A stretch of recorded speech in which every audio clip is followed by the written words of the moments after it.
चिखली नगरपालिका निवडणुकीची रणधुमाळी सुरू आहे। नगराध्यक्ष पदासाठी तिहेरी लढत पाहायला मिळते।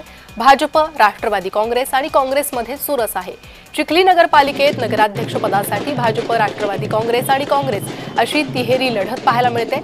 नगराध्यक्ष पदाच्या या निवडणुकीत आपल्याच पक्षाचा उमेदवार नगराध्यक्ष होईल असा दावा कार्यकर्त्यांचा पदाधिकाऱ्यांकडूनही व्यक्त केला जातो। दरम्यान चिखलीकर जनतेच्या मनात नेमकं काय सुरू आहे, त्यांना आपला नगराध्यक्ष म्हणून कुणाला पाहायचंय, चिखलीकर जनतेच्या प्रतिक्रिया जाणून घेतल्या। जय महाराष्ट्रचे प्रतिनिधी प्रफुल्ल खंडारे यांनी काय नेमकं त्यांना चिखलीला विकासाचं खरं विजन कोण देऊ शकतं? दादा मला सांगा, काय नाव काय तुमचं? आकाश मोरे। कोण वाटतं यंदाच्या निवडणुकीत निवडून येईल? पक्षाच्या सर्व तयारी तर व्यवस्थित चालू आहे, परंतु भाजप हा येऊ शकतो निवडून चिखलीमध्ये। काय काय विजन वाटतं, काय कामं केलीत त्यांनी आतापर्यंत?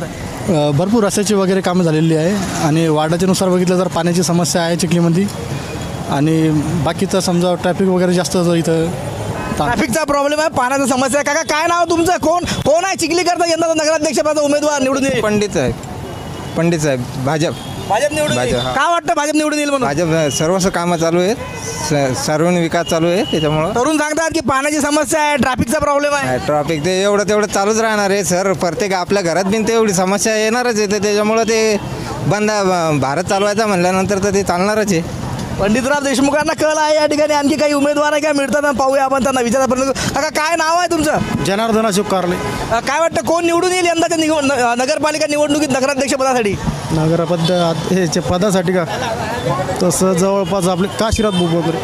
का काशीनाथ भाऊ बोंद्रेचं का नाव तुम्हाला आठवतं? का निवडून येऊ शकतात? त्याने भरपूर अशी चांगले खूप कामं केलेले आहेत, त्यामुळे भरपूर गोरगरिबाकडे लक्ष देतात। त्याच्या काय समस्या आहे चिखलीमध्ये? चिखलीकरांसाठी काय सांगाल? काशीनाथ भाऊला निवडून आल्यावर काय काम केलं पाहिजे?